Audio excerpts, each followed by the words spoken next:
This is the Instigators, presented by Seneca Resorts and Casinos. Nothing else comes close. We are going to overtime! And doing so with a musical twist this time around. Marty Brodeur, how are you? I am doing a very, very good. Excited for our guest today. So I know you're a music buff, Duffer, so I feel like I'm going to sit in the back seat and enjoy the whole thing, but I'll get involved. No chance. But get involved, as we would say. Music is woven through our lives in many different ways. How does it or has it impacted you specifically on a game night basis when you roll into the arena getting set for a key matchup? Okay, so I'll tell you this. I tried to control the music in the room one time, and I did a terrible job at it, so they kicked me off the music. That's one. Two, whenever we'd go to Montreal, I was always a little bit more giddy in the game because they would play some French Canadian like heritage music that I remember as a kid or whatnot, and I'd be like, oh, like you're not supposed to pay attention to the music during the game, right? But I always paid attention to the music. It got me going. So yeah, music is a integral part of sports because the right song at the right moment, or a playoff video with the right beat behind it is absolutely like key to that feeling that you have for years and years and years after the fact. Stays with you forever, quite frankly. What do you know about Daniel Armbruster, lead singer of Joywave out of Rochester, who is an ardent Sabres fan and will be our guest today? Yeah, I know he's a huge hockey fan and a huge Sabres fan. I've seen him on NHL Network. He's done it a couple of times, I think, where they call him to talk about hockey and music and whatnot. So, again, I know of Daniel. I know he's a fan. I don't know him very much, so I'm really looking forward to get that interview going because hockey players all want to be like superstar musician. Like I have a guitar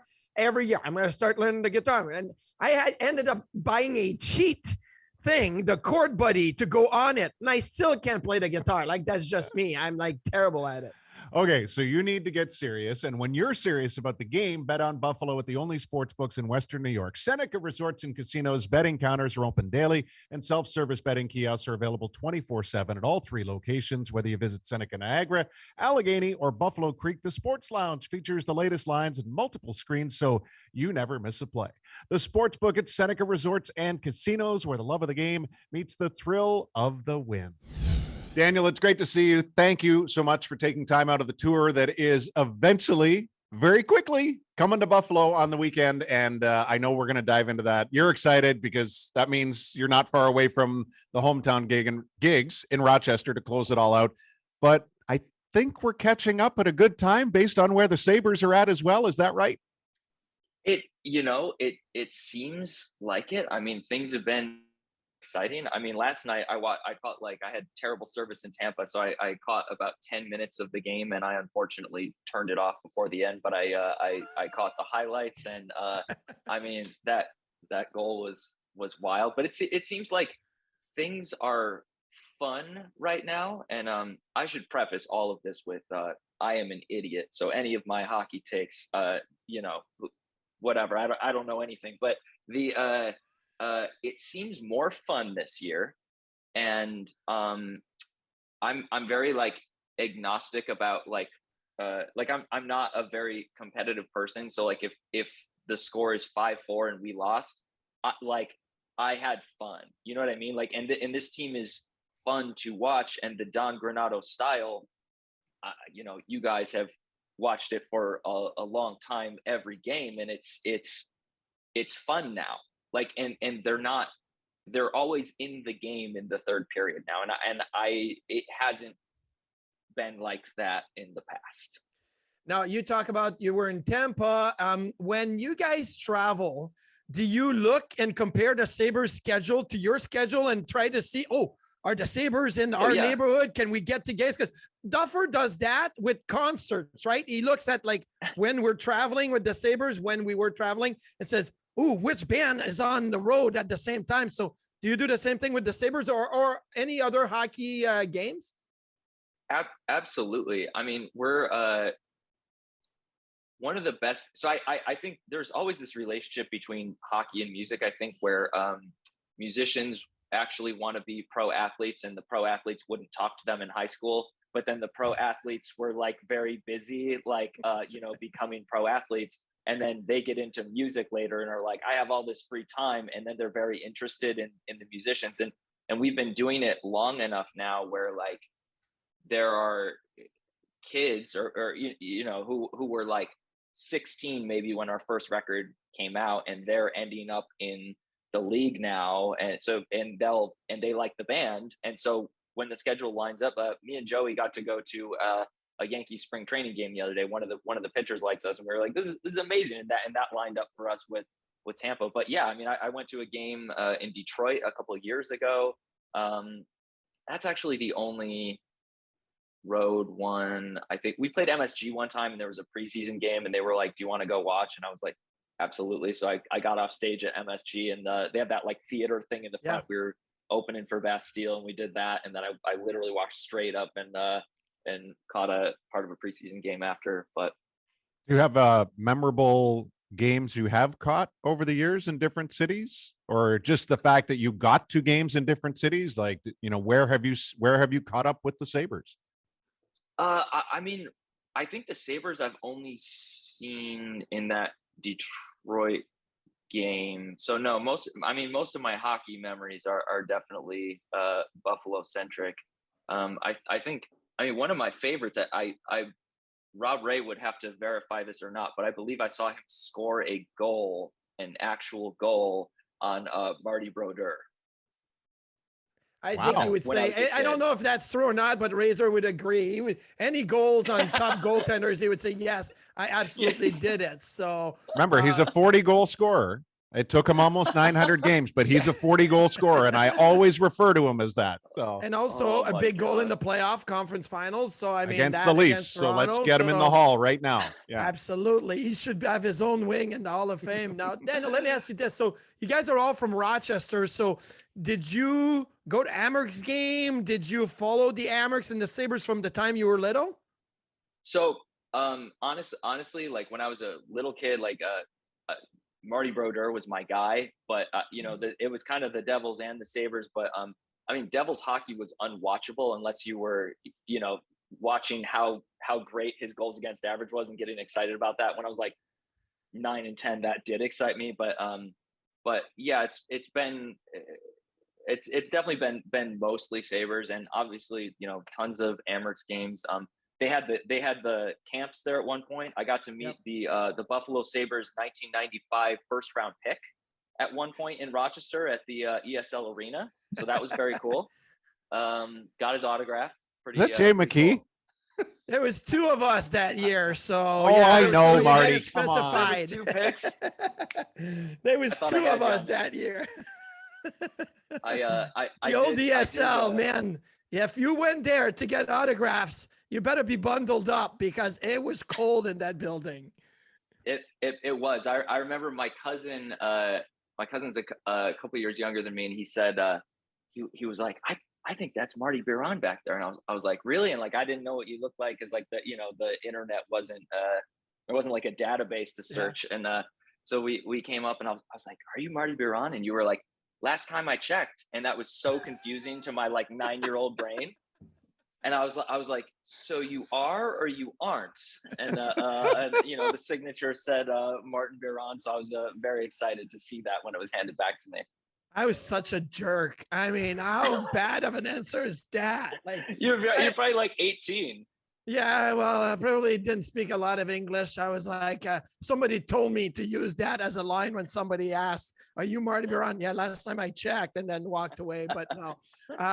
Well, that's funny, but you mentioned Marty Brodeur.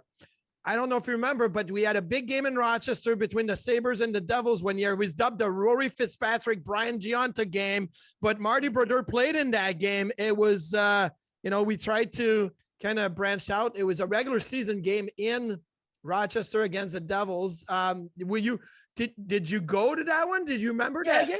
Okay. Absolutely. I think my dad got me tickets for Christmas, and I think I waited out by the bus to try to get autographs because I loved hockey cards and getting autographs when I was a kid. And I did not get Marty Brodeur's autograph, but I actually forgot like most of this. And a couple of weeks ago, before we left for tour, I was going through some boxes in my house and I found all my autograph cards, and I was going through and I didn't remember a bunch of them. Like I had like Pekka in there. Like I had so many that I had actually forgotten about, but they must have all been from that night because it was all Devils players and all Sabres players. Oh. Amazing. How's the tour going? Oh, great. And I asked that in the sense of, you know, you've been tweeting about it individually too. I mean, we're not quite back to normal. So this is a different experience for you. And obviously, you know, we want everybody to feel healthy and safe as they're on the road. So what's it been like?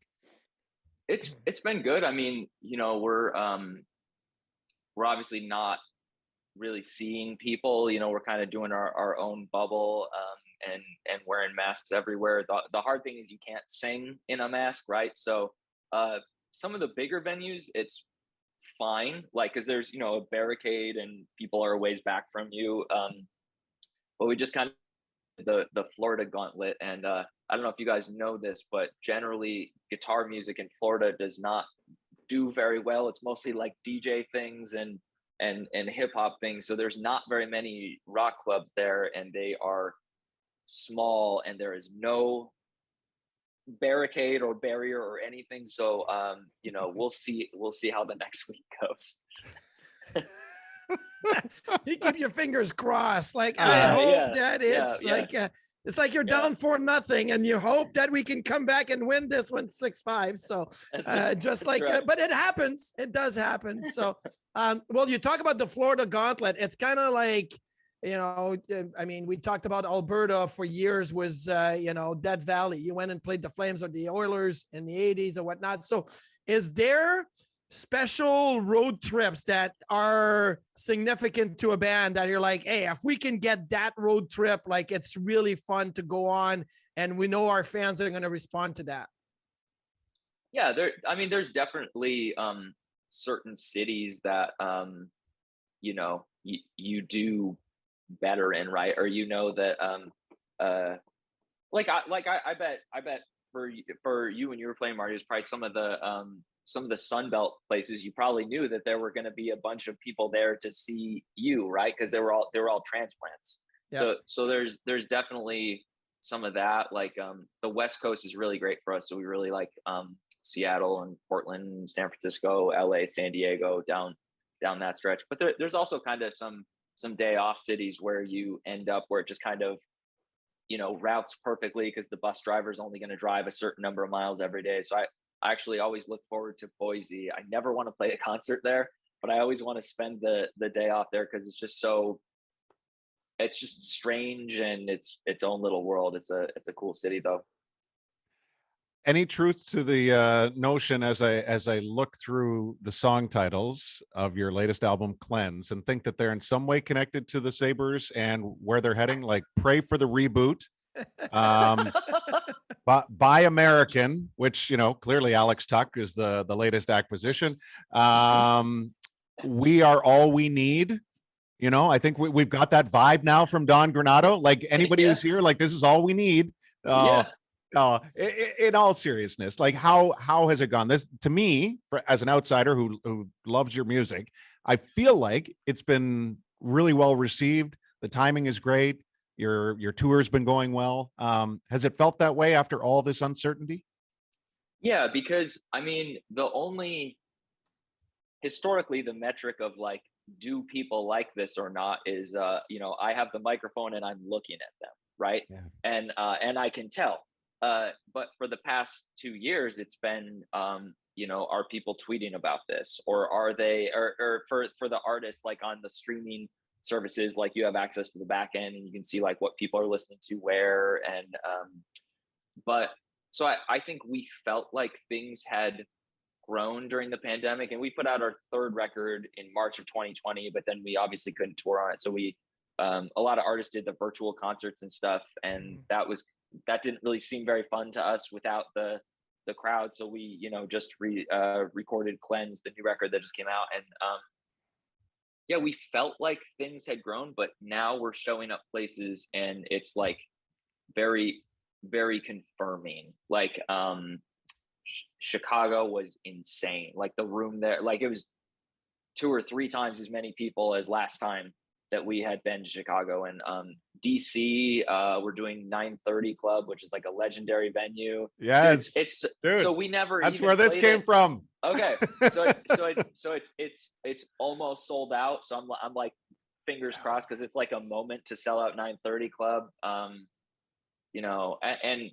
it's been really good. Now the thing that's going to be interesting is everyone, like, I understand that, like, it was tough, right, for music, and like I need to go out and support. So are those people going to come next time? And I think the answer is yes. I think that people are kind of feeling like, this thing was taken from me and I'm never letting it be taken from me again. Yeah. Hopefully that's what they're feeling, because that's how concerts survive. But yeah. So I know how hockey works when you're like prepare for a game or prepare for a season. Now I have no idea how the music world works when you're preparing for to record an album. Like it seems like a couple of years. So you put Possession in 2020 and then Cleanse in 2022. It seems like 2 years is a short time to get a new album out. Like what's the process and how does it all come together? Writing the songs, how do you guys do it? Yeah, it is a shorter turnaround time than usual for us, but we had unlimited time, and the studio is in my house now, which was kind of a fortunate. We moved it there in like 2018 or 19, which ended up being a very fortunate thing. But yeah, it's I mean, I write a lot and make a lot of demos basically, and then the other guys are way better players than I am, and so they'll kind of come in and say, well, what if the guitar does this, or what if the drums do this, or what if the bass does this, and I'm like, great, that's even better. And I mean, that's kind of it comes together. It's I'm trying to think of how it's. Is it like instincts? hockey. Like you, I mean, obviously, like you talk about Boise, right? So is this a place where you feel like you're inspired to write things, or is there certain situation, certain city certain setup that inspire you to write? Sure. Yeah. I mean, I just kind of, my notes app on my phone is full of little ideas, and the voice memos thing is full of, me in the middle of the night humming something that's terrible. And then the next day I decide if it's either good or bad. But yeah, it's a thing where, like, at a certain point, it's second nature to you. I've been doing it. I've been writing songs for like over half my life now. So I don't think I could stop if I tried. I hope people continue to listen, but I think they'll probably still get written and recorded either way. Do you ever delete anything in the notes app? No. So there's a lot of bad ideas. Yeah. Like I like not that I use them all, but I just definitely make like do you have like thousands of notes? I don't, but I'm fascinated by what's in your notes app. Yeah. It's terrible. Yeah. I got bad grocery lists in there, dude. That's about it. Oh. I have so I mean, obviously, we do a this or that on the Instigators, and I have a this or that note that it just keeps on going. And I look back and I'm like, where was I when I wrote down that, we need to do the this or that play of the game, like the turning point or whatnot? I have no idea, because I don't put the date or the year next to it. So is there sometimes you look back to your notes and you're like, what kind of, situation would make me write something like this? Yeah. Yes. And I would say it's more the voice memos app for that, because like you're hearing something in your head, right? So like, I'm like kind of like picturing this whole song, yet my instrument is monophonic, right? So I'm just humming into my phone going, dum, dum, dum, dum, dum, dum, dum, dum, dum, dum, dum, dum. And then like, sounds great to me because I'm hearing the whole rest of it. And the next morning I go back and listen, like that's like 2 notes. That's not anything. No, when Marty was asking you though about the writing process, I've always been fascinated, and I'm under the assumption that everyone does it differently and there is no set, standard as to how to construct a song.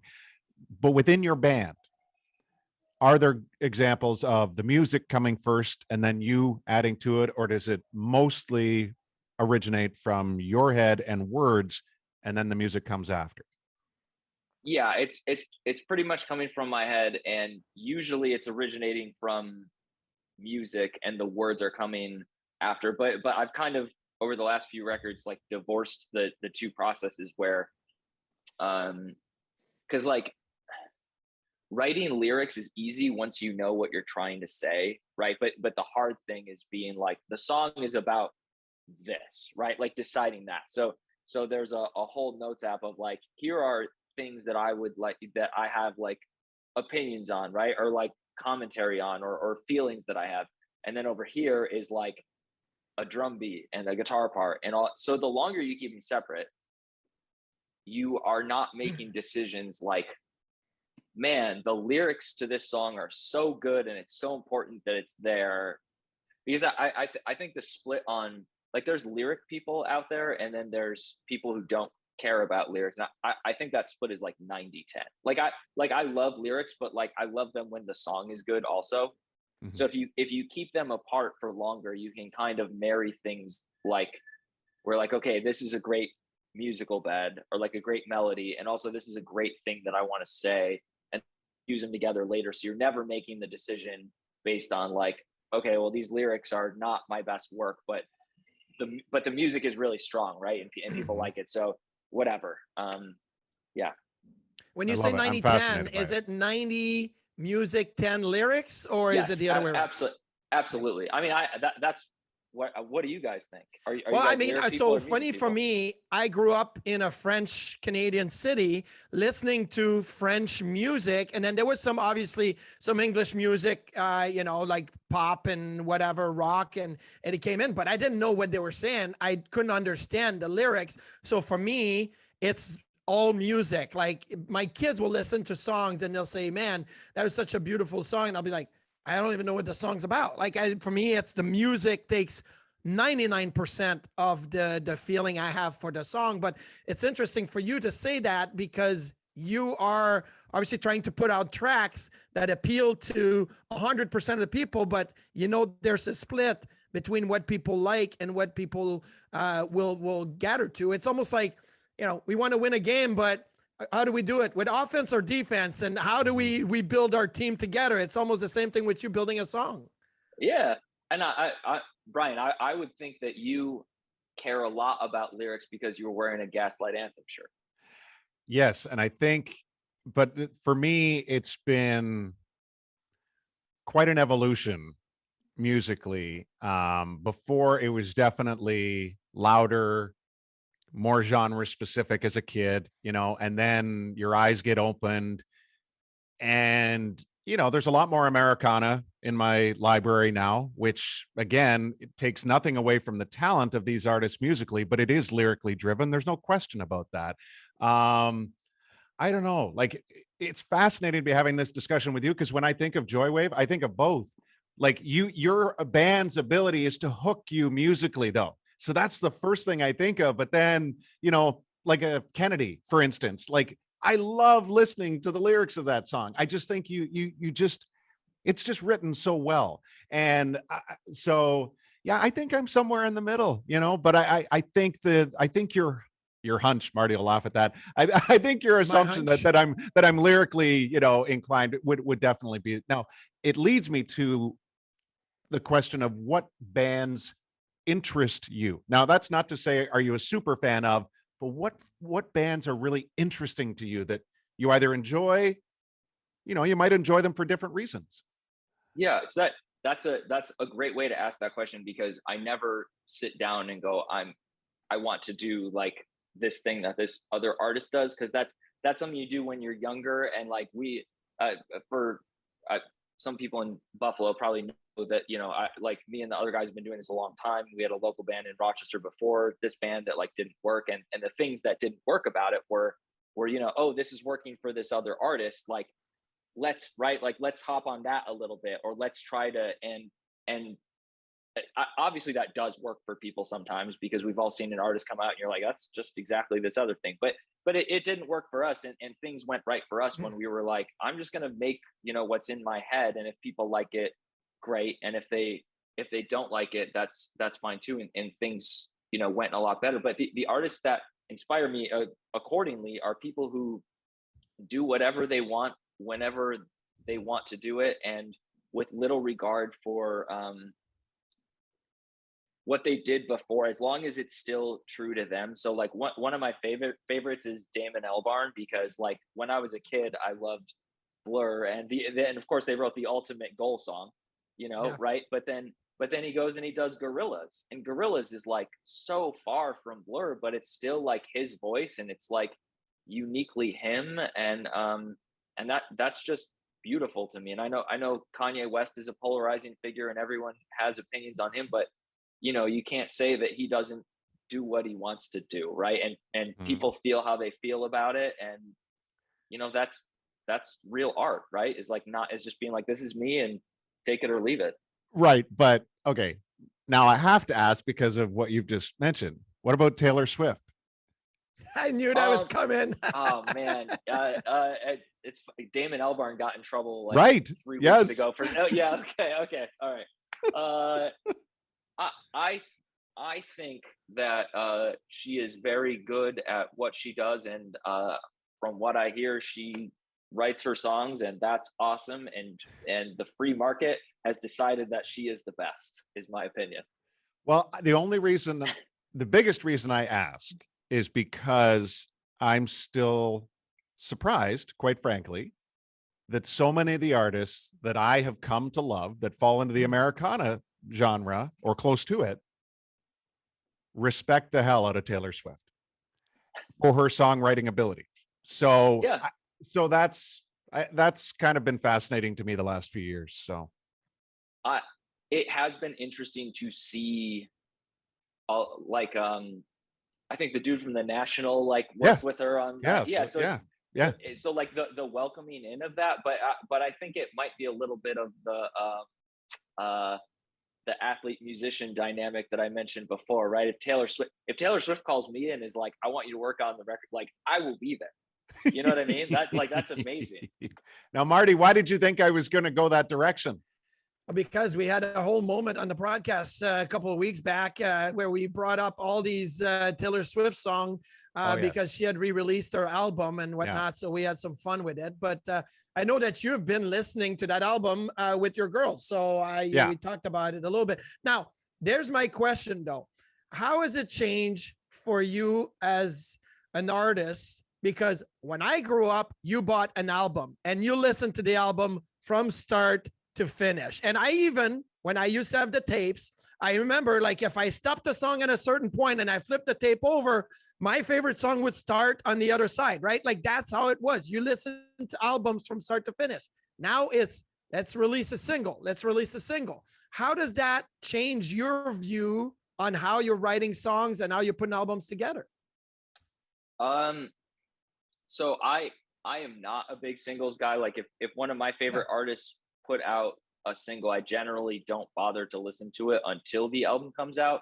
I think our fans are kind of split because now obviously record labels prefer to release singles, but we still insist on making records because for me as an artist, it's important to kind of make a statement and have a body of work. That's just how, that's like you said, I mean, that's the artist that I liked growing up, right? So that's how I want my music to be packaged. But it just depends on who you are, I guess, because some of the younger kids really don't care about that, and it's we're probably dinosaurs for caring about the whole thing. But is that a TikTok thing?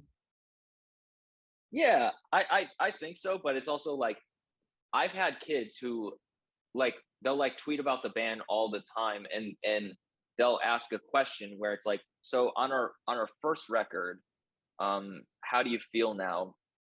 Our record label is owned by Disney, and one of the things when we signed there, I said, can I sample the Disney movies? I'll sign here, if we can sample the Disney movies on the record. They were like, fine. So the record is put together with like pieces from like Bambi and Fantasia and Peter Pan, and there's a couple other ones, but you know, the thing that you're really trying to say, like there's a song on the record called In Clover, and there's this bit in Bambi where Thumper is telling Bambi about how delicious clover is, and it's like that little like Saturday morning cartoon sample, but it's at the end of the song previous, right? Because as you're listening to the record, you want that sample to play. So it's not in the song In Clover, it's before it. And someone asked, like, you know, why is that sound in Parade, a different song? Because it makes sense that it would. And I'm like, you have been listening to our music in whatever order you want the entire time, and it made no difference to you. And you were like, this is great, I love this band, but just throwing things on playlists, and that's how kids listen to music now, I guess. And that's like, who am I to, you know, tell them that they're doing it wrong, right? It's like the most like that's one of the most beautiful things to me about art is it's literally the most free market thing ever. There's no right or wrong way to do it, and if you're making something good, people show up, right? And they consume it, and they come see you. And if you're making something bad, your friends come the first couple times, and then nobody comes. It's open, and there's nothing you can do about that. And it's open for interpretation, and that applies to all forms of art, right? Right, except in the nation of Canada, which I would like to talk to you gentlemen about right now, because the nation of Canada. The nation of Canada. Because boys, can we restart that? The great soccer nation of Canada. Yeah. There is a maple curtain running through the middle of Lake Ontario, preventing all American artists, except for the biggest, from being played in Canada in any capacity, because 75% of their broadcast material has to be of Canadian origin. CanCon, baby. So you know who gets played in Canada is the Arkells and not Joywave. Right. Are you jealous? Of course I am. I live. Me and Joey both live 2 streets into the United States of America. Okay, if Canada just annexed the first 2 streets, no one would notice. First of all, we tried to get rid of Marty's province. Yeah, that didn't work. Did they try to jettison them? The vote was close in the early 90s. Look it up. It wasn't the rest of Canada trying to get rid of the province of Quebec, as the province of Quebec tried to say we are our own and we want out. It didn't happen because it was 50.6% of the people voted no to 49.4% of people voted yes. Yep. So it was 1995. Yeah. So could you vote in it? Were you old enough? I was my first time voting, believe it or not. What did you think? At the time, hot political take. At the time, here's the hot political take. At the time, it's like, yeah, we're French Canadian. We have our own culture. Like, screw the rest of Canada. Like, I'm voting yes. I have no idea. People. And then later, I'm asking questions. What would we have done for money? What would we have done for economy? What would we have done for government, for military, for protection, for all the people are like, we don't care about that. We would have been our own country. And I'm like, okay, there's questions at 18 I didn't know to ask, and now I know, and I'm like, whoa, that was but now your son's asking them, which is amazing, right? Yeah, well, yeah, and funny enough, I voted in that referendum in 95 and did not vote in any elections in North America because I couldn't vote in Canada because I lived in the state. I was a resident of the state. I couldn't vote in the state until the last election because I wasn't a citizen of the United States. Now I am. I'm dual. So for the longest time, I just watched the elections in Canada and in the US and be like, oh, this is kind of uninteresting. I don't have a say in it. But now it's totally different. So I think it's funny how you mentioned that because you're right. They've got some weird rules when it comes to the content they could put on radio and the amount of songs. And I remember sports radio back then, Duffer, you may back me up on this. Like you could be a sports radio, but you had to play a certain amount of hours of music content, right? In your day so that you can meet the requirement. Did you guys ever have to deal with that? From a sports station standpoint? I remember there was like the sports station in Quebec City from like midnight till 4 a.m. or whatnot would only play music. So it would actually meet the requirement of music content and French music content that they had to play on the radio. So my guess is it all evolved rather quickly with the advent of talk radio, and then the content, if you will, would probably have to have been created by local. Like you couldn't just run syndicated American programming for the entirety of your 24-hour loop. You would have had, some sort of Canadian. So, Daniel, who can we lobby to open those curtains wide and allow Joywave its rightful place on Canadian airwaves? Well, it's so funny because I think we're the only band that is American that wishes they like did better in Canada. Like, and I don't even want a lot. I just want to like do the like rooms we're doing in the US, but in Canada, just equal footing is all I'm asking for here. I mean, I was hoping that, if Marty joins the band today, I think we can, tap that pipeline of Canadian funding. I mean, I won't tell you guys the band, but one Canadian band we were on tour with many years ago had this insane production in like multiple buses. And partway through the tour, we had drinks one night, and I was like, look, man, I don't want to put you on the spot, but like I can do basic math, and $20 times 300 people a night does not equal like what I see happening back here. I said, what's going on? And the guy's like, look, he's like, the Canadian government has given us over $1 million in like support because it is viewed there as they are like exporting Canadian culture, which is good for the footing of Canada. And it makes like all the K-pop stuff is all funded by the South Korean government. Like they bailed themselves out in the early 90s. They had a financial crisis, and one of the things that they invested in was pop music, and that is what's happening now. So it's really cool to see like art as an investment for nations that are like, because like, what do people know about Canadian culture? I mean, well, you guys probably have a different answer than I do, and I probably know more than most people. Like, I know who the Prime I think you would. Is. Yeah, exactly. I know who Stephen Harper is. No other American knows who Stephen Harper is. Right. But it is an interesting way to make sure that because I think in the 20th century, like American culture was like one of the behemoths, right? Like that's like a way that like the idea of democracy won, right? Is that like Russian teens started like buying Levi's and being like, this is actually pretty cool. 100%. Now, how long ago, because I need to guess this, how long ago were you touring with this Canadian act, so I can then narrow down, we know it is. I know it is. You do? Do you? Who do you think it is? Oh, I'm not. Just tell me the year roughly. 2015 or 2016. Sheepdogs? No, Marty, tell me what the first letter is. Do you think?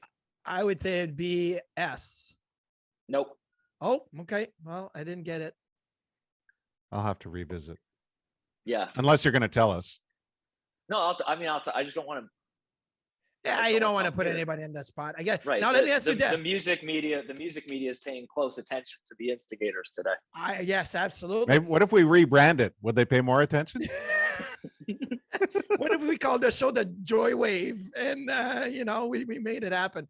How about this? How many Canadian fans will travel down to the town room in Buffalo and to Rochester when you guys are playing close to Canada? I bet some. I mean, there were people who were upset that the tour did not go to Canada, but I mean, just the restrictions there were really like unpredictable, and you have to book a tour 4 months out. So it just kind of wasn't possible. And it's kind of a pain to, I'm sure, as you guys can imagine, just going across the border sometimes. Like, they're asking for serial numbers on equipment sometimes to make sure that you're not buying a guitar on either side that's worth $10,000 and you owe somebody tax money. Like, I get it, but it's just and you're carrying merch, right? So you have a whole bunch of t-shirts and records, and the records are made by technically like a different company in Canada, right? You're on a different label in Canada than in the US, so they have to like count those in and count those out, and crazy. Complicated, man. I mean, that's not what I thought it was going to be. Okay, Do you go to shows, Daniel? Do you see a lot of music beyond? No. Do you go So it's to, funny. That's like the you, equivalent Yes. of you a do hockey go to player. hockey games for fun. Yeah. That's the Yeah. equivalent of a hockey player not watching other games. Like I was a hockey nerd and geek, and I was home on the off day. I watched 4 games, right? And probably is why I'm doing what I'm doing right now. But it would be interesting to me to know that, you're focusing on your music, your things, that you don't go to other shows. That's interesting.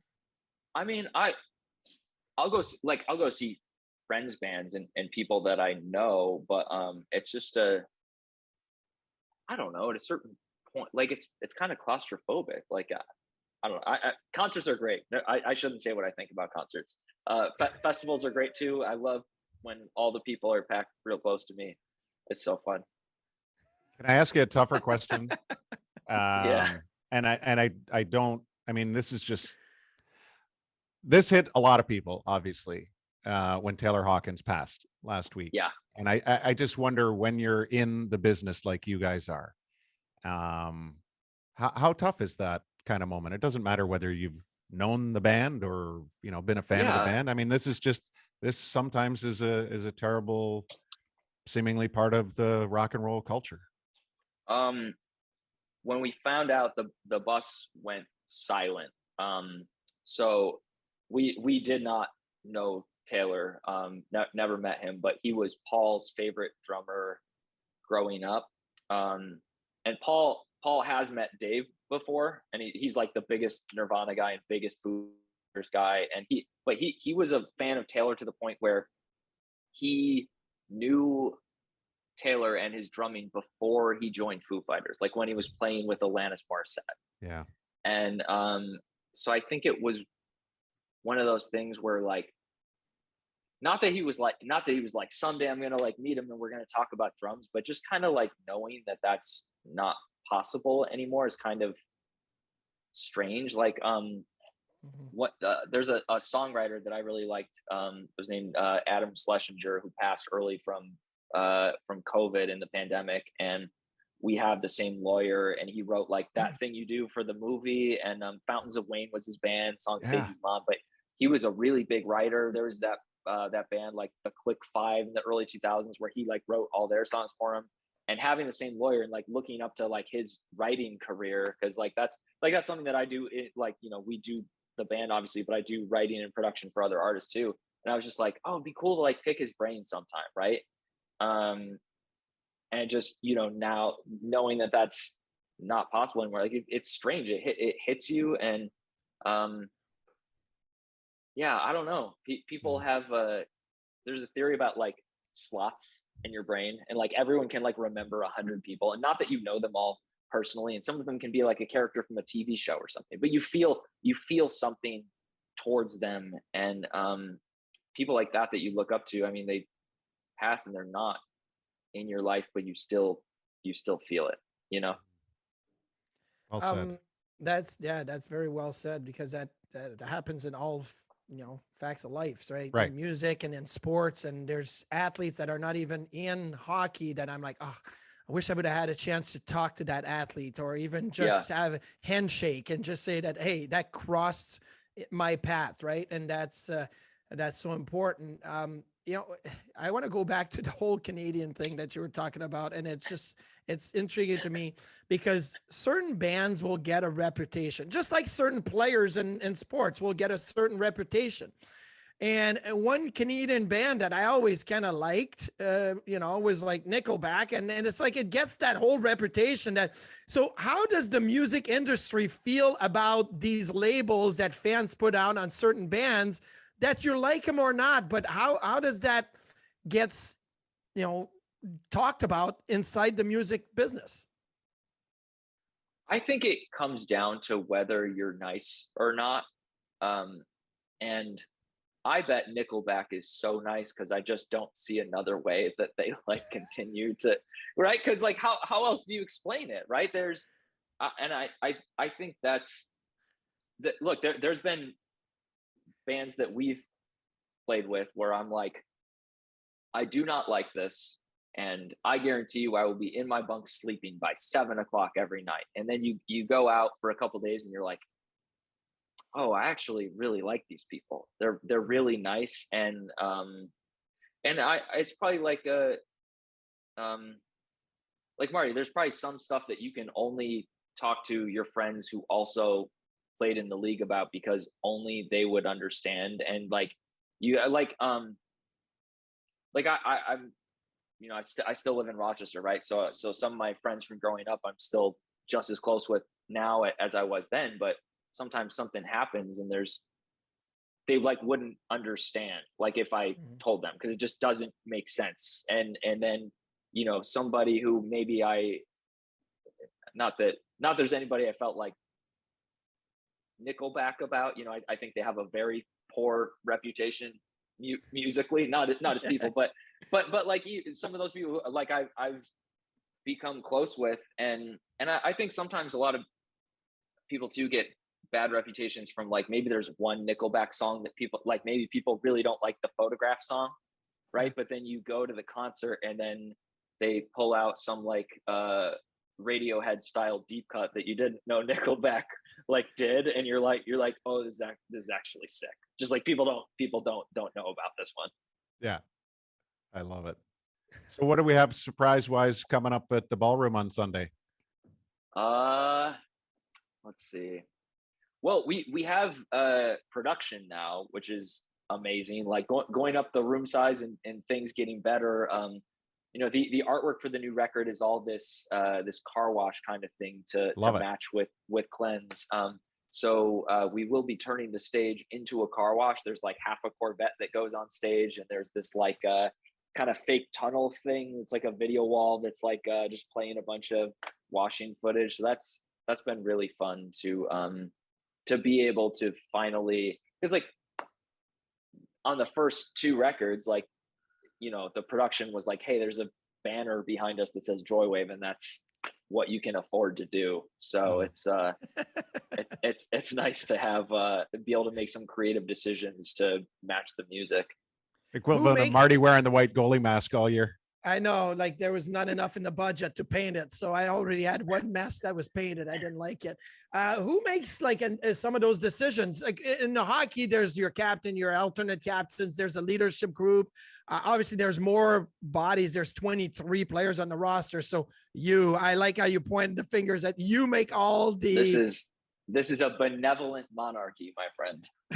It is a low accountability business. You get what you put into it, for sure.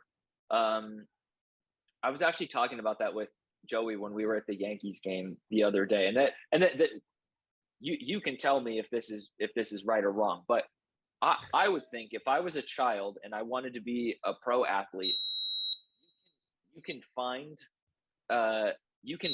like you're setting off the alarms. Well, I think he's actually given us two potential names for the show: benevolent monarchy, or low accountability. I think that could be a new name for our show. Those are both solid. Okay, he knows what that is. But I would think that there's like some type of path that you could like there's some program, right, to become a goalie, right? Like you didn't just like stand in the street every day and people shot pucks at you and someone's like, you're pretty good at this, Marty, but the draft is down there. Yeah, I mean, you obviously go through goalie training in schools and you have to love it and you have to be good at it. And then you go through your steps and then you eventually hope to get there, or maybe you don't. And that's fine too. But there's steps, right? Like you could like someone could point you in the right direction. And like that's what I was saying about music being like there's like there's like shows, right? There's like American Idol, right? Like that's maybe you can go to a tryout for that, but to do like, what we do or what like Gaslight Anthem does, like that, like there's no playbook or anything, right? It's just like, it's a total free for all. And, you figure it out or you don't. And that's like a big difference. I feel like where you're in charge of that free for all. Yeah, right. Exactly. I'm running the free for all, and it either works or doesn't, but you're only accountable to yourself. And that's it's scary. But if you have like a good work ethic, it like can work out for you because you're like in control of your own destiny. Like don't like the results, write a better song. Don't like the results, practice, get better. Like do better. We say it all the time. Oh my God. We say it all the time. Athletes complaining, they deserve an opportunity, and it's just like, dude, do better. Do better. Do better. Yeah. I have always been amazed, fascinated, honestly, from the first time I was able to go to a show and look at merch, and then you see like the tour dates listed on a t-shirt. Like that was the greatest thing. Oh my God. Like, look at, they were here. Yeah. And we sit next to and talk about all these athletes who fly on private charters and stay in the nicest hotels. And then, Daniel, I look at the rock and roll. I shouldn't keep saying rock and roll, the music business. And I see night after night after night after night after night, not even thinking, but understanding that the travel is not as luxurious. And I wonder how musicians continue to do it. So how do you do it? I mean, look, just the end of this week, like we're talking to you right now. You are in Atlanta, correct? Mm-hmm. Mm-hmm. Okay. So later this week, Nashville, Washington, Philadelphia, Buffalo, Boston, Brooklyn, Rochester. That's the smallest sample. These things go on and on and on and on and on. How do you do it? Well, I mean, now I'm not going to lie to you. It's pretty cushy. We have a bus. I'm sleeping if the bus is moving. All the drives are overnight. I wake up, I walk and get coffee, and then, I have to do sound check for 10 minutes. I have to play for an hour and 15 minutes. And those are my responsibilities. Like we have a crew now. I don't touch anything. It's awesome. But that takes a long time, right? Because it used to be in a van and everyone is carrying their own equipment. And that is like, you are so burnt out. I mean, we used to do trips because, New York is a 5.5 hour, 6 hour drive. So we would leave my parents' house where we would like practice in the basement at like 8 a.m, drive to New York, play. We couldn't afford a hotel. So we put everything back in and drive back. So it'd be a 20-hour day. We would go play in New York for like 20 people. And then you turn right back around and go home. So it can be crazy. It's like AHL luxurious now though. We got the bus. It was actually not to bust your bubble, but the AHL is less luxurious than the ECHL and some junior teams. So Really? When I went from like juniors and to the AHL, it was like, what? Like there's no even step up. Now the NHL was great, but because you charter everywhere and it was fantastic. But yeah, the AHL was actually like a step back for a lot of people. Like colleges have better travel accommodation than the AHL for sure. They also have 100%. $1 billion endowments. Yeah. Oh. So Yeah. the AHL was Yeah. a step back. Yeah. So I think that's funny how you said that. AHL luxurious. Although when you get in the NHL and you don't have to touch your equipment, you don't have to touch anything, that feels like, oh, I finally made it, right? Like you don't have to carry all that heavy equipment. But the first time that happens to you, don't you feel weird about it? Where like someone is like, let me, and you're like, oh, I don't want to put you out. But it's literally somebody's job at that point. And that's a hard thing to like accept that like, no, this person has to carry my bag because that is their paycheck. Right. I'll tell you this. It was the weirdest thing. So in the American League, we would get to like Albany or Syracuse or Glens Falls, New York or whatnot, Hershey, Pennsylvania. And you got in at 2:33 in the morning after a game. And the rule was everybody helps. Everybody grabs bags. Everybody sets up. You put your equipment up and that's good. Well, sometimes you'd play Friday, Saturday, Sunday, and Saturday night after the game in Hershey, you'd drive all the way back to Rochester. You'd get in at 4 a.m. And then the coach says, guys, you guys leave. The equipment guys will take care of it. I felt so bad because we had played Friday, Saturday, and now we were playing Sunday. The coach wanted us to get an extra hour's sleep. But those trainers are going on 5 hours sleep for the whole weekend. and they are being asked to work even more. That was, to me, was the biggest, like, oh my gosh, like I feel so privileged and I don't think I deserve this, but right. Okay, I'm gonna have to accept it. Right. And that's it's also like the opposite of how everyone's parents phrase them, right? Is like, like be humble and like, who do you think you are? Like, you got to be like a productive member of society. And it's like, it turns out you're a guy who like people carry his bags, but like it like takes some mental gymnastics, and it's a weird thing. It is a weird thing. One last one for me. Like, I see you drink a lot of water, athlete, like it was about taking care of my body. I don't know if I can say this word. It's a podcast. I said I did a job at it. I barely worked out, and I was just on abilities and skills or whatever. Swear. Yeah, exactly. We need to start over. Duffer tried to get me to say nuts on TV last night, and I avoided it. So I'm letting loose this morning. But you have to take care of your instrument, there's different things. So what do you do to make sure that on a tour like this, you are always 100% or close to? I don't really have a whole lot of regimen. Honestly, I drink like a thing of emergency every day to try to not get sick, and that's about the extent. So you're on my program. You're like, yeah, you know what? Like I just do what I do. And if it works, that's why you're a Marty Brodeur fan. Marty never worked out in his life. The 1 year he worked out because he thought, I'm getting older, he suffered like the worst injury of his career. And he said, screw this, I'm not working out again. I remember him holding out 1 year and then coming back, and he was bad for like 5 games, and people were like, he's not a natural athlete. I was like, does that mean he just doesn't try, and he's just like, I guess that is what that means. So does that mean you don't have a regimented diet either, and you just like allow yourself to indulge in local delicacies everywhere you go? I thought it did, and then the first night of the tour was Cleveland, and I had a Nashville hot chicken sandwich and French fries before going on stage, and I was definitely just like gurgling the entire time. So I've been a little more careful. It's just my acid reflux nightmare there. Like, oh my god, my regimen is taking the omeprazole tablets the doctor gave me every day. Oh man, what is home base like for you? What is Rochester feeling about Joywave these days, and how much you're looking forward to concluding this leg with a couple of shows there?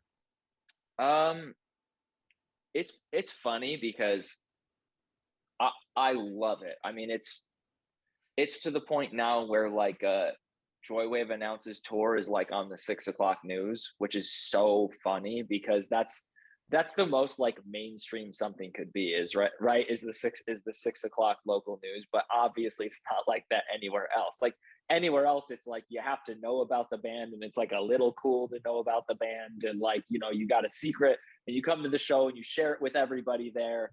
And Rochester has gone full blown that, but it's reached the point now where like, sometimes people are like, well, I've definitely heard of that thing, and I know I'm supposed to like that thing. Like that's happened with my face now. So a couple months before the tour, I was out for a walk in my neighborhood, and someone came up to me and they were like, we did a festival downtown over the summer, and they were like, oh, are you, you're performing Sunday, right? And I was like, yeah. And they'd like seen it on the news or something. And the lady's mom was like, oh, what does he do? And the daughter like confidently was like, he's an acrobat. And I was like,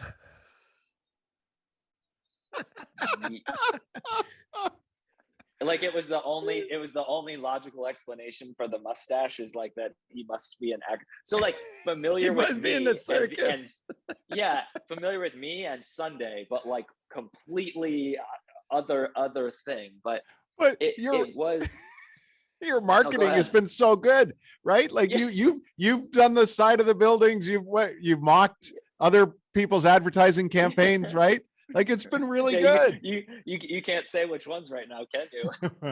No, it's like Canadian music. I can't think of it off the top of my head. That's exactly what a bummer.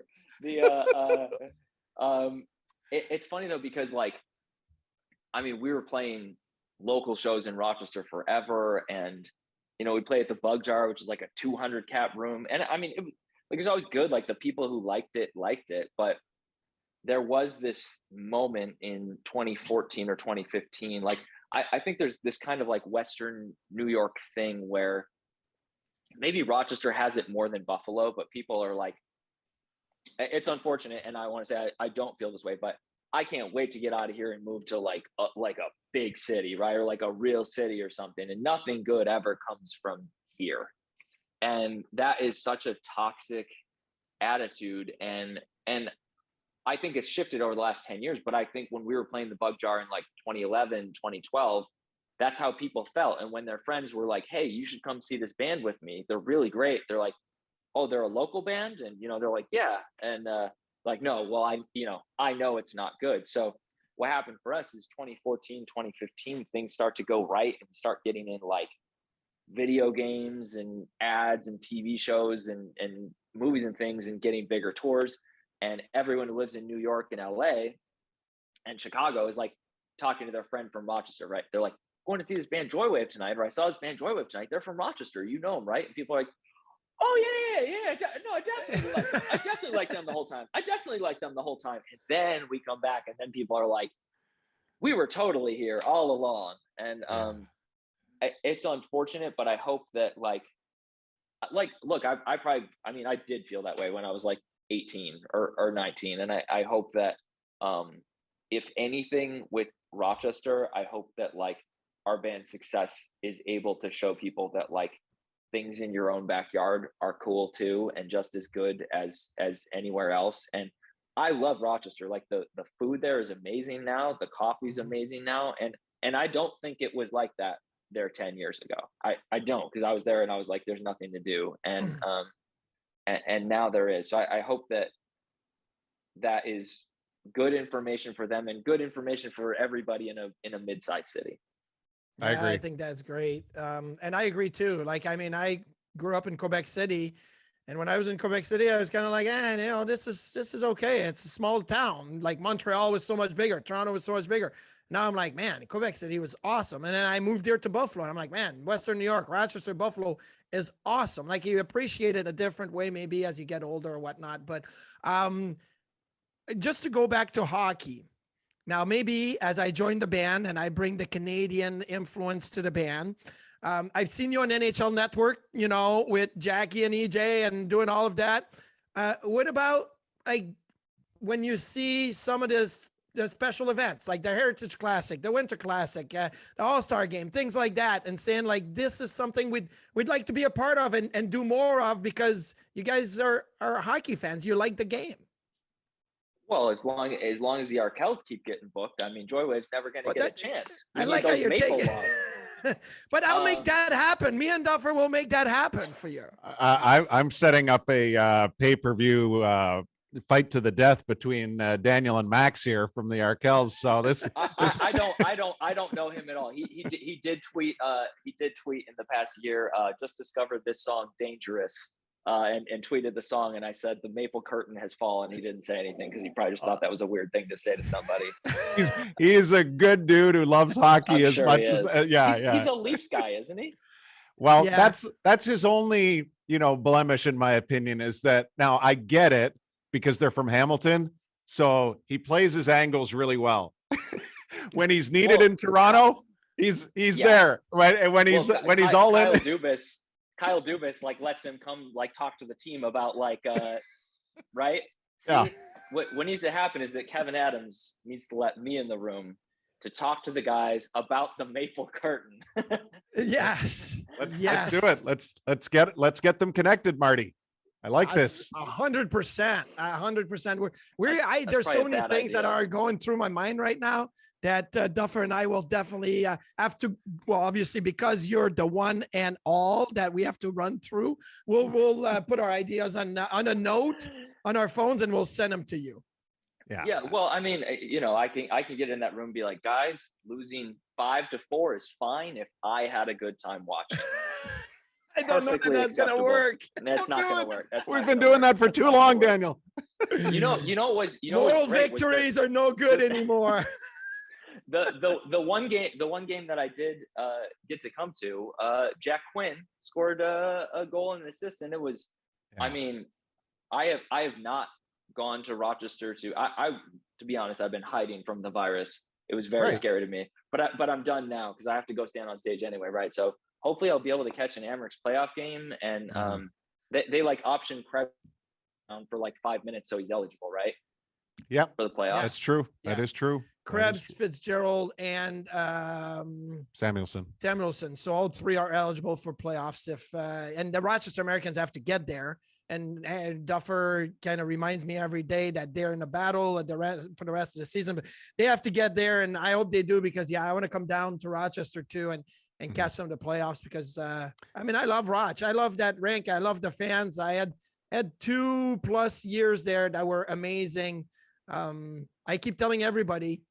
So the rite of passage in Rochester when we played for the Rochester Americans was the first year we had to live. Well, not that we had to, but most people lived in the Rustic Village apartment building across from where Bill Gray's is now, ESL. I don't know if you've ever driven by those apartments, but like in Henrietta.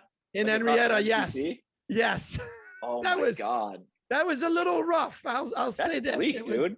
Yeah. But I did love it. Like it was where everybody lived and we all got together. That's where we grew up, right? So I have a really soft spot for Rochester, definitely. Okay, the pressure is on, Daniel. I know you wanted to conclude this, even though you assured us 3 hours of your time was fine. We'll cap it at close to 1 here. Advice, draft lists, any free agent lists. Like you were entertaining the idea that you might be working towards an assistant GM position here based on this appearance on the podcast. So what do you got? I've got ideas. Idea one is this guy in the room, just talking doing exactly what we just did here for an hour, but with the guys. I do feel like, again, I am an idiot, but I would love to see. I feel like Tage Thompson has been amazing this year. I mean, seeing his growth, like a couple things that we as Sabres fans held as truths before this season, I think we were shown are not. One was that we lost the O'Reilly trade, right? Because if you're looking at Tage's numbers this year and you're looking at O'Reilly's numbers this year, you're like, seems pretty close. Seems like Tage is actually pretty good, which, no, I don't think anyone saw that level of development coming. But I feel like he might not be like a game breaking center kind of guy. And I don't know that you may not actually need that, right? Because I mean, look how many cups like Toronto and Edmonton have won the past couple of years, right? Which they got some pretty good players, but I would love to see them target like a guy like Matthew Savoy in the draft. I don't think he's going to be there the way they're playing now. Or Logan Cooley seems pretty good, but it seems like there's a big need for right defense also, and seems like some of those guys might be there. But what do you do with the salary cap when you're gonna have to pay Darlene, Power, and then whoever you draft there, right? Are you going to commit like 40% of your cap to defense? Like I don't know. Just go day to day. Yeah. Don't worry too far down the road. Don't rush greatness. Change. We don't know. The GMs are meeting like this week, and they can make some change to the cap because of all the circumvention that teams are doing with Tampa last year, whatnot. Who knows? Apparently, it's going up $1 million next year to 82.5. So who knows what's going to happen? But you will get Owen Power on a cheap deal for the next couple of years or next 2-3 years, depending if he plays this year. So you have that room that's going to open, obviously, on the cap. The best part is clearly you know what you're talking about, even though you say that you don't. So now we have another guest that we can utilize in late June, Marty, in our draft preview episodes, right? Oh yeah, that was more prospect content that I have heard on this show for a while. I love it. I mean, I'm just regurgitating like athletic hot takes to you. So that's all we do. Don't tell anyone. That's why we do think, research for 5 hours. I would like to see. I feel well. I'm curious what you think about the goaltending pipeline, Marty, because I watched the World Juniors that Devin Levi played, and I was like, I can't believe this kid went in the 7th round. And when they traded Sam, I was bummed to see Sam go. Which by the way, is he like secretly a hilarious person? Yes and no. Okay. It depends. He has a very unique sense of humor. So and I'll tell you a quick story here, and Duffer will laugh. So one of the things that Duffer and I joked about a lot is he always seems to fall when he plays. He gets hit, he's on the ass. He's on the ice on his ass. He gets in front of the net, he gets cross-checked, he's down on the ice. Like he's always down on the ice. And there was a guy in Philly years ago, Scott Hartnell, that did this thing about Hartnell down. Every time he fell down, everybody hashtagged him, and then he donated money to charity. So the one day I thought I was being very funny, and I saw Sam in the locker room. I'm like, hey, Sam, like, have you ever seen on Twitter, Scott Hartnell, like he does this Hartnell down? And Sam goes, I'm not on Twitter. I'm like, oh, it's not the point. It's not the point. The point is that you fall down a lot on the ice, and it'd be great as every time you fell down, you donated $100 to charity, and people would have fun with that. Like Reinhard down, right? And he goes, yeah, I always get up. And I was like, oh, like my enthusiasm for something, and that was funny to me. I don't know that it was funny to him, but no, I think it was misplaced. Yeah. Yeah, but at the same time, I think that he's a very sneaky kind of funny guy, but like in a weird way, but it didn't fit with my sense of humor. So I went back to Duffer with my tail between my legs, like, Sam didn't like my idea. I actually just kind of like squatted it away. So I was the little puppy. So yeah. I'm curious what you think about so a bunch of the guys in the band are wrestling fans. Nice. And obviously people love that, even though it's fake, right? But they latch onto the plot lines, and so do people in the NFL and the NBA, and baseball players are like a little boring, but sometimes there's something there.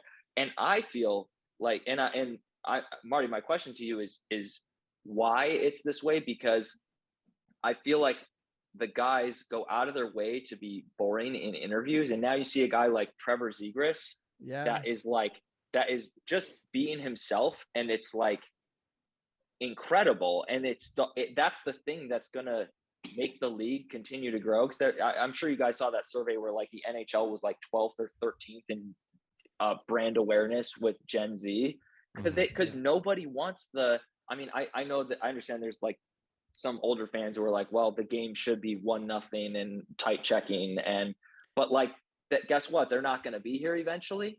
Like, and eventually none of us will be here either, right? And we'll just be kids, and like the league needs to be aware of that. So how do you bring in the personality, like Jack coming back and playing villain?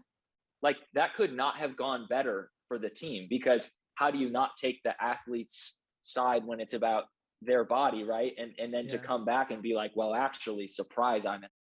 And people are like, get him. But like that's going to sell tickets, and people are going to pay attention. It is so funny you put it that way, because you're 100% right. Look, I retired in 2013. My second last game was when Tomas Hertl put the puck between his legs and flipped it and made this like unbelievable goal. And people were like, he should sit down. That was embarrassing. You don't do this in the NHL, whatnot. Now it's completely changed. I like that it's completely changed. I like that players are more open to, putting videos on YouTube, and all of that gets spread, like the skills gets put out there. I think we're behind. I think as the NHL, we are behind. And the culture was always, well, look at Sidney Crosby. He is like the poster child. The NHL actually wanted everybody to look like Sidney Crosby. They put a poster in each locker room that it was like your jersey, your pants, your stick, your skates, your gloves, whatever. There was the uniform. It was Sidney Crosby, but the face was blacked out because they wanted to be like this generic hockey player. Everybody has to look that way. Now it's changing. Like Ovechkin, like it was, oh, he's got the tinted visor, the yellow laces on his pants. He wears it tucked in.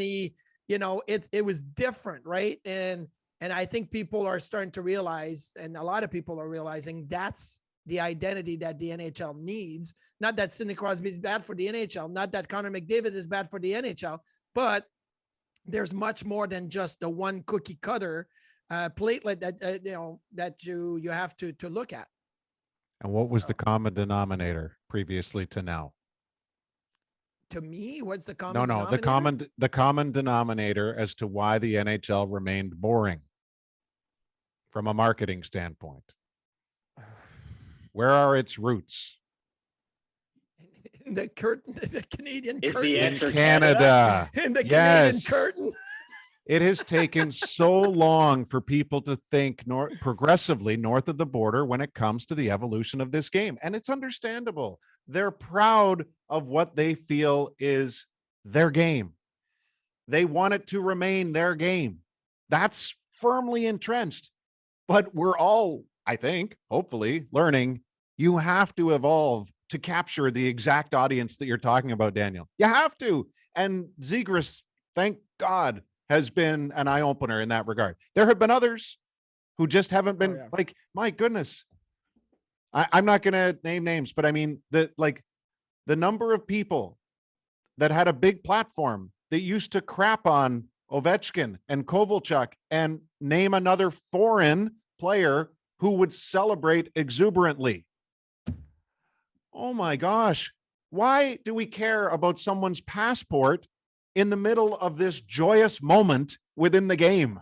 That has always been troubling to me. And so I hope we're growing beyond that, because everyone up there, like anywhere in the world, you need to have a very wide, all-inclusive lens here. Otherwise, I think you're doing it wrong. Well, I think I'll be honest with you. I mean, I think the Sabres are doing some of those things to try to showcase their personalities, and the players, like at the Heritage Classic, the guys wearing the Flint Tropics uniforms and celebrating beating Toronto like it was their mega bowl. Like the fans can appreciate that. Like beating the Leafs is the mega bowl, right? Or the goal songs, the personalized goal song. Like Love that. My kids. Oh, no. They want to hear. Hang on. We don't need that. We don't need personalized goal songs. We need one goal song. Okay. As long as there's one. It needs to be a Joywave song. Well, yeah, but here's the thing. As long as the guy that scores a lot of goals pick your song, then we're all good. It just brings in it all in. But something fun is just my kids are like, oh, hope Skinner scores so we can hear Party in the USA. Like, I mean, it's just something so weird, but young people like want Skinner to score just for that. Like, it's just, there's a way to market the personality of players to the young fans, not just the ones that have watched the game for 50 years. Yeah. The league historically has resisted marketing individual players. It's always team, right? And yet it's got to stop though. Like I want to know if there's a reason that like Dylan Cousins doesn't like Trevor Zegras or something. Like I want to know. And if it's like one time we were sharing a room and this thing happened and I don't like it and I'll never forgive him for it, that's beautiful. Like they could even make it up for all I care, right? The Michael Jordan thing, right? He's like, this happened. They're like, did that happen? He's like, no. I didn't have the flu. I had food poisoning or whatever. It wasn't a flu. And I took that personally. Like Rob Ray Domi, right? Like there was battles for years, right? But did you know that on the day of the draft, they stayed in the same hotel? They got in a fight in their hotel room, and Ty got his head hit. It was a wrestling match, I think, more than a fight, right? Yeah. But they drove together to the draft. They hated each other. They got in a fight.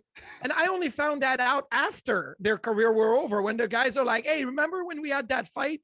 Like for years, that could have been part of the whole setup. Yeah. Right. That's I can't imagine a more foreign energy to me as a person. There's them like fighting for like no reason to like see who the bigger man is. That's incredible. But I want to like that's what I want to hear, and that's what I feel like. I know they're trying to push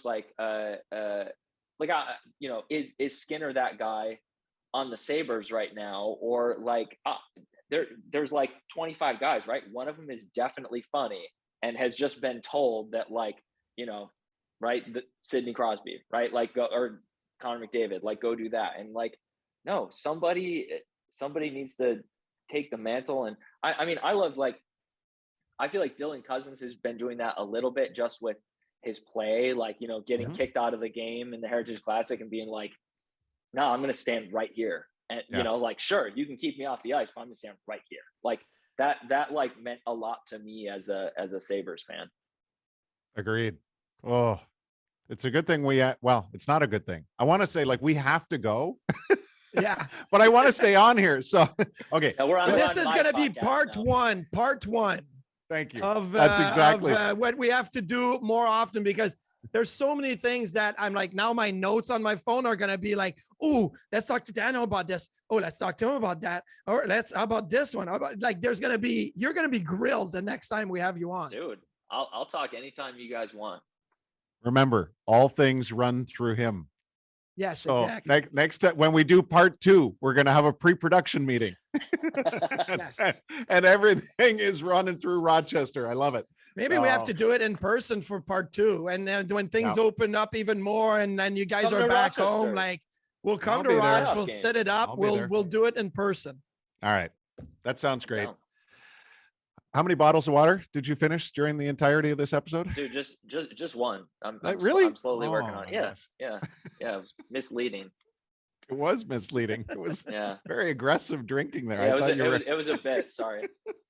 Oh, and by the way, that just because you said Sabres are winning the trade, the Tage Thompson trade, they also have Ryan Johnson, who is a first round pick that came from St. Louis, who is in the Frozen Four this this week. No, it's next weekend or in 2 weeks anyway with Minnesota. So next week.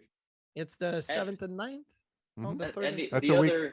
Yeah, you're right. The other, like, thing that I think Sabres fans held true. I said, I didn't say what the second one was, just, the idea that trading Jack Eichel is bad because there's no way that turns out good. And, like, turns out Alex Tuch was, like, buried right on their depth chart and is incredible and is a very clutch player, and his numbers are, like, better than Jack so far. And also Krebs is, like, the most amazing passer we've had in so long, and he had, like, 1 assist in 15 games. It's like, again, clearly he was, you were sending him out there to, like, check on the 4th line or something, and you weren't using him right. So, like, and we get a 1st round pick too. So, like, I wish Jack the best, and I hope that he does awesome for Vegas, but, like, we got good people.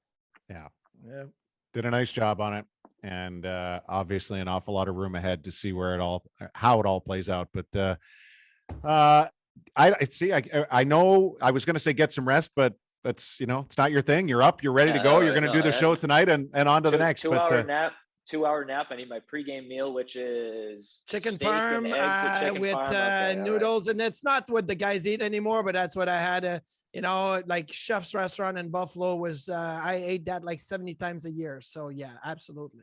Yeah. Well, we also know Nashville's still to come on the tour, so stay away from the hot chicken the second time around. Okay. Yeah, French fries.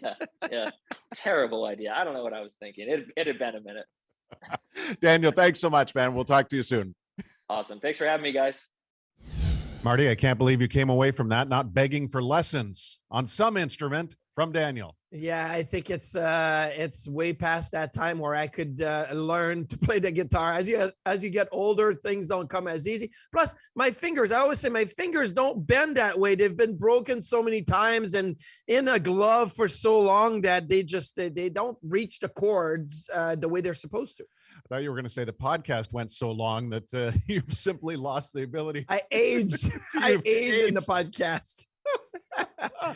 Quite a great conversation, though. I can't believe that he came over to ESL at the time, which is now Bill Gray's, the practice facility in Rochester, and asked for my autograph. He was like 8 or 9 years old. That is too funny that maybe I inspired a young Daniel in his days. Yeah, and what an answer you give him. Last time I checked. Last I checked, I'm that guy. What an idiot. We've all been there. We all have our moments. Daniel's incredible. He tends to he just kind of exudes that pleasant feeling, like he's just a nice person to be around. Yeah. He fits in and everywhere and just wants people to be happy. Got to work on that Canadian curtain, though, that maple curtain. Got to work on that. So that's my number one goal this off season. Work on the Canadian maple curtain. Okay, I'm going to go with, as we usually narrow it down for 3 stars, I'm going to go with my next 3 concerts, but I think you want to keep it hockey related here. Yeah, so I'll start with my hockey-related 3 stars. There are the 3 stars of the month. So third star, I'm going to give it to Cam Talbot. Why? Because after a terrible end of February and beginning of March, and the trade that brought Marc-Andre Fleury to Minnesota, he is now 8-1 in the month of March. That is an incredible month. He has been playing so well, having some big wins, and a little side star to Marc-Andre Fleury, because again on Tuesday night he had another win, his second as a Wild. So the 2 of them, but most importantly Cam Talbot. Second star, Kirill the Thrill Kaprizov. In the month of March, he has 13 goals in 15 games. That's more, while he's tied with the league lead in goals in the month of March. But when you consider everybody's been hot, Austin Matthews at 49 now, Kreider at 45, there's been a lot of hot goal scorer. Kirill Kaprizov has been the hottest. And as I've done a lot on this podcast, I kind of tend to group my 3 stars with a theme. The Minnesota Wild, who have been 10-4-1 in the month of March, but 8-1-1 in their last 10. They are a team that's exciting to watch. And Billy Guerin swung for the fence this year because he knows next year, the year after, and the year after, he'll have some cap troubles to deal with. So he went for it, and they're exciting right now. He will undoubtedly have to rely heavily on the youths in the organization because they're going to have to move off some of those higher end contracts. Now, he has a lot of work to do. Musically speaking, Joywave is rolling right now. Can't wait to see them in Buffalo. I will say this, the first time I saw them, since we're into the 3 stars, was part of a 3-band bill at the Town Ballroom back in 2015, a band that I was starting to obsess over. Night Terrors of 1927 were the opener on that night. They did not last, sadly, much beyond that night, quite frankly. I remember talking to their lead singer. But the name of a band is so important. Night Terror of 1927 just doesn't roll off the tongue. Doesn't roll off. But there was a favorite song I had on the album, and I had a chance to talk to the singer after. I'm like, why wouldn't you play that? And he goes, that's a really good question. And I was like, ooh, there's dissension in the ranks here. And not long after, they were gone for good. But Joywave was on the bill. It was a huge night for them because they were opening for Bleachers. So this was a real big opportunity for them. And I'm just so happy for Daniel that they've been able to, grow as a band and now navigate through the pandemic. And have you ever heard anyone more proud to have their own bus? Oh, it was like a lifetime achievement award when you got that bus. So yes. So next 3 concerts is what I will focus on, and they are in no particular order, but within this month. Airborne Toxic Event. I've been waiting for 2 years since they released an incredible album called Hollywood Park. Now they're already working on more music, but the fact that we'll finally get to see songs from that album are incredibly important, and I can't wait to see that.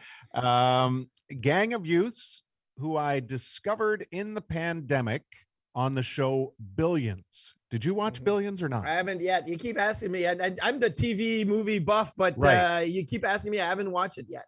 Beauty of Billions, probably in its final season now. They always have relevant music playing out like the final minute of the episode into the credits. Yeah. And that was where I first heard Gang of Youths. They're an Australian band that is now based out of London, and really excited to finally see them. That'll be in Columbus, as a matter of fact. I think that'll be the first show I've seen in Columbus. And on top of it, of course, Joywave this weekend, and maybe the following weekend in Rochester. We'll see how it all plays out. That depends more on your schedule than mine, I think, Marty. Yeah. Okay. So I really want to see them on Sunday. I believe that is when they're in Buffalo, the 3rd of April. But if I can't, and then they are back in Rochester, the 8th and 9th of April. So yeah, I'm definitely going to try to catch them on one of those nights. And maybe we'll have to make a trip down the 90 to Rochester together. And you can Really educate me to all the music. But only if you take me past your old home. Oh, the rustic village. Absolutely. I know exactly. I can take you to my apartment. I'll walk you to the door. Maybe we'll walk up to the door and knock on the door. Sounds like an Instagram live video to me. Marty, thank you for this. We've gone well beyond overtime, like Dave Hannon-esque. We'll see you next time. Thanks to our friends at Seneca Resorts and Casinos.